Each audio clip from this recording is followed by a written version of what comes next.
За 14-та поредна година София Хартиен Артфест ще представи най-доброто от света на хартиеното изкуство. Тази година мотото на фестивала е "Без граници", който продължава цяла година, а през есента е свързан с Дните на Япония в България. На 4 септември се открива изложбата "Мълчалив диалог", придружена с работилници на японско съвременно изкуство. Всичко по-интересно ще научим сега от арт-директора на фестивала, художничката Даниела Тодорова. Здравейте и добре дошли. Здравейте, благодаря за тази мила покана. Благодаря ви, че се отзовахте за това да ни разкажете Хартиен Артфест какво представлява. Той няма аналог в света, това е неговото признание, също така и отличителна черта. Но може би са ви задавали въпрос, защо избрахте именно хартията като изразително средство? Много благодаря за този въпрос, защото наистина това е важно. Причината е, че всъщност, ако трябва да сме откровени, това е едно от най-великите открития на човешката цивилизация. Открито е в Китай преди много векове и всъщност благодарение на хартията ние всъщност успяваме да научим много за древността, защото много неща се разрушават, но хартията е тази, която е историческата памет по някакъв начин на човечеството. Но това е било първоначалната причина да се измисли. След което хартията се оказва един великолепен материал, който е много близко до текстила. Всъщност той на практика е нещо като форма на текстил и особено в Япония има хартии, които са дълговлакнисти и на практика едни от най-скъпите кимона някога са били правени от хартия. Така че музеите са пълни с произведения и артефакти с този материал, но в съвременността той вече има изключително голямо приложение. Навсякъде ние сме заобиколени от това. Включително има и архитектура от хартия, мостове от хартия.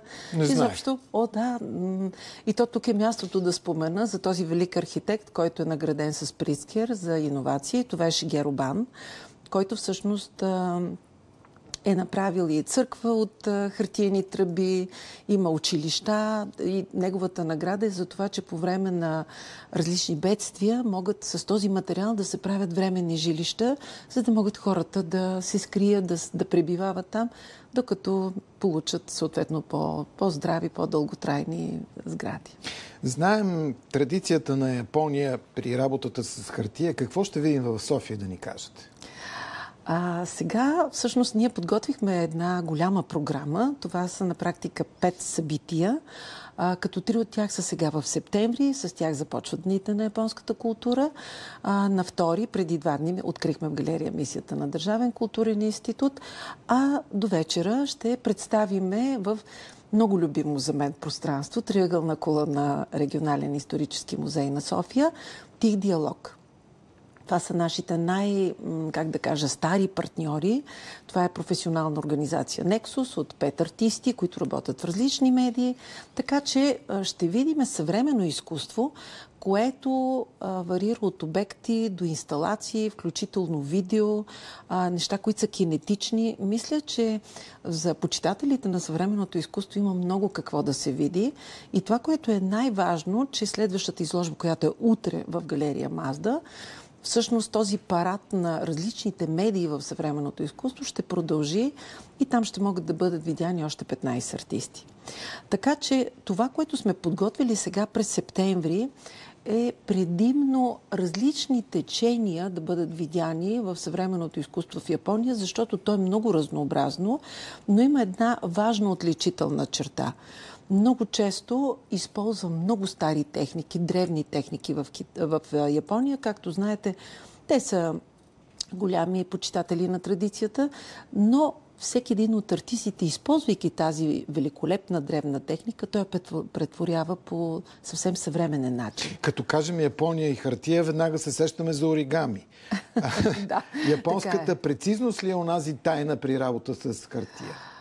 Първо, оригами, това е на практика една детска игра, но тя се е превърнала в символ на Япония, защото всъщност и до ден днешен в дизайна и в архитектурата много се използва принципа на оригами. То е интересният начин да раздвижиш мозъка си и да можеш да мислиш комбинативно и много практично.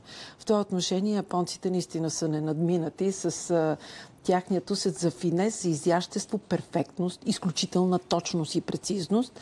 И аз много се радвам, че изложбите, които ние показваме, именно носят този дух на финес, на изящество, на преклонение към природата и същевременно много важно за японското изкуство е да се знае, те не обичат разрушението, не обичат грозотата. Твърде много предизвикателства имат от природата и затова те са се научили, че само онези неща, които са хармонични и които са балансирани, изящни, те носят удоволствие на духа и на човека. И затова те се борят за това. Когато нещо се разруши, те да го оправят максимално бързо, за да живеят в добра среда. Абсолютно сте права. Сега, като се замислих от думите, които казахте, че хармонията в Япония е издигната в култ. Така. И това не е само в изкуството, то е в изграждането на архитектурни паметници, на градини и така нататък. Да ви попитам обаче как българската публика възприема хартията като основно изразно средство. Може би не е толкова възпитана в това отношение, но все пак. Да, в смисъл, по принцип западноевропейската култура и европейската култура възприема хартията повече като материал, който трябва да се използва за нещо друго. Но точно това е, как да кажа, голямия феномен. Когато показваме изложби от Япония, защото това вече е дълга традиция в годините, ние сме почнали от 2006, преди да сме фундация, трябва да ви кажа, че публиката е толкова възторгната. Винаги има много голям интерес. Включително много хора желаят да притежават част от тези произведения. Много от тях даже така са направени, както, например, изложбата в галерия Мисията в Държавния културен институт. Тя е от рециклирана хартия, но хората през цялото време питат и казват, ама сега това дърво ли е, бамбук ли е, какво е? Тоест, в това отношение са феноменални, защото винаги оставят една малко отворена врата с загадка. Всъщност това как по-точно е направено, какъв е дълбокият смисъл на този обект, инсталация, произведение, каквото и да било направено от тях. И аз мисля, че това е голямата притегателна сила на изкуството, защото ти винаги можеш да си зададеш въпрос, можеш да си отговориш и дълго време да мислиш за това, което си видял. А има ли български творци, които се насочват към изкуството с хартия? О, да. Тази година аз съм много щастлива, защото имаме така наистина една много голяма група от български артисти, които показахме през май първия панел, който е пролетния.